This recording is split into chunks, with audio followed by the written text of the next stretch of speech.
Your attention span is 8 seconds, or goldfishes? 9 seconds. Marcus Aurelius would be horrified.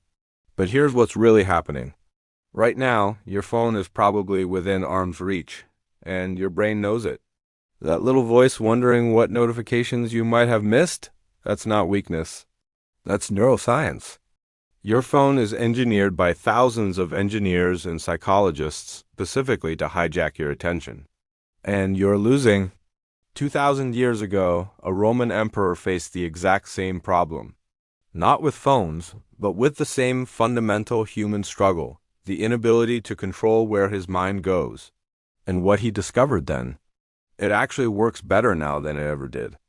In the next 10 minutes, I'm going to show you exactly why you can't focus, and more importantly, how the ancient Stoics would completely rewire your relationship with distraction.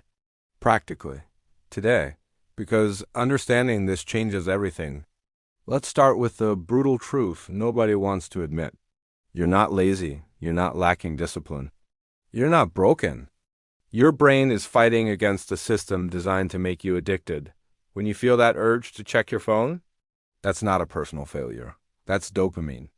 It's a chemical experience your brain is chasing. Think about this. You're sitting at lunch with someone you care about. Real conversation. Real presence.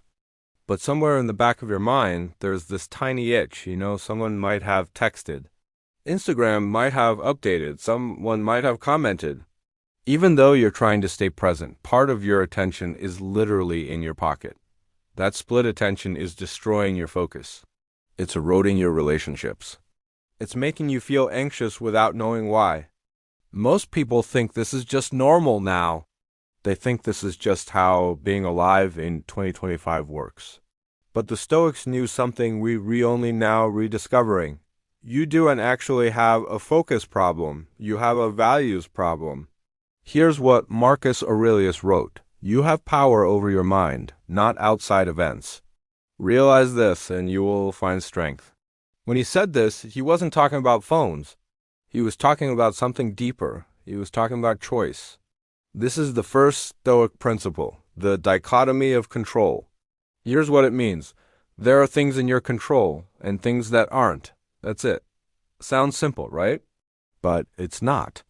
Because most of our anxiety, our stress, our inability to focus comes from trying to control things we can't. The notifications, you can't control whether they come. The algorithm, you can't control it. Other people's opinions online, you definitely can't control that.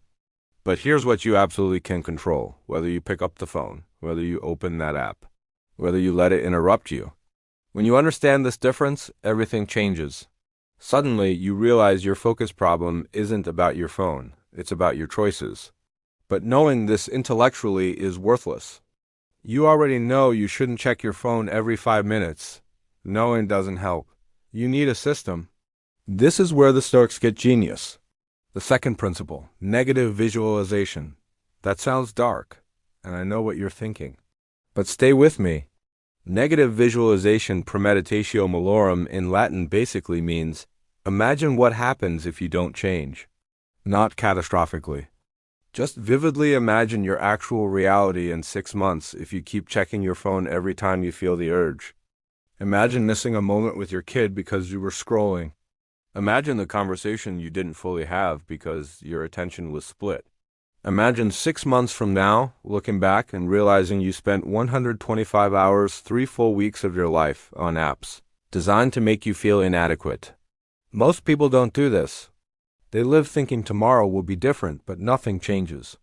But when you actually sit with this visualization, when you feel the weight of it, something shifts. Here's what I want you to do. Tonight, spend 5 minutes and imagine your actual life in 6 months if nothing changes, not judgment. Just imagination. What does that look like? How do you feel? What did you miss? Who wasn't getting your real attention?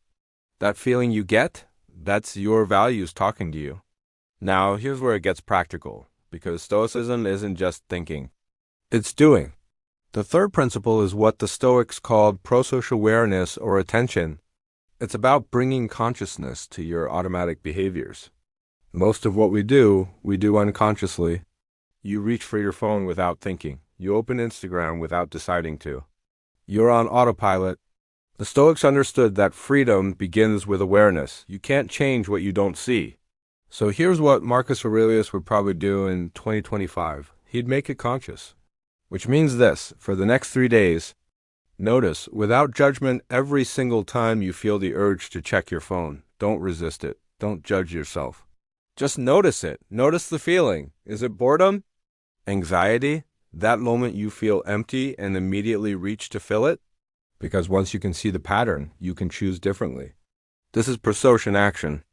And here what blew my mind when I tested this. Their urge is usually not as strong as we think. It's usually just a tiny impulse. But we've surrendered to it so automatically that we think it's unstoppable. It's not. It's a thought. And you don't have to act on every thought. This brings us to the fourth principle, and this is the most powerful: the power of the pause. The Stoics understood something modern psychology calls gap and choice. There's a gap between stimulus and response, between the notification and you picking up the phone, between the urge and the action. And in that gap, that's where your freedom lives. Viktor Frankl, who lived by Stoic principles, said, "Between stimulus and response, there is a space. In that space is our power to choose our response." Right now, that gap is so small you don't notice it. Notification appears. You check it, automatic, 1 second, no gap, no choice. But you can widen that gap. And the way you do it is almost absurdly simple. You pause. Literally, when you feel the urge to check your phone, you pause. You take a breath. You notice what you're feeling. And you ask yourself one question. Is this something I actually value right now? Or is this something the app is trying to pull from my attention? That pause might be 3 seconds. But in those 3 seconds, you're changing your brain. You're rewiring neural pathways. You're moving from automatic response to conscious choice. Let me make it real. Say you're working on something important. Your phone buzzes.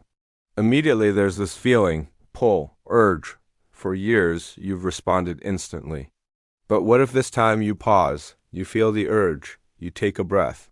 You notice, I'm feeling dopamine anticipation. My brain wants to know what the notification is, but the work I'm doing, it actually matters to me more. And then you decide. You don't check it. And here's the wild part. After you do this a few times, the urge gets weaker. You're proving to your brain that checking isn't always the priority. Your brain adjusts. This is why Stoicism actually works for focus.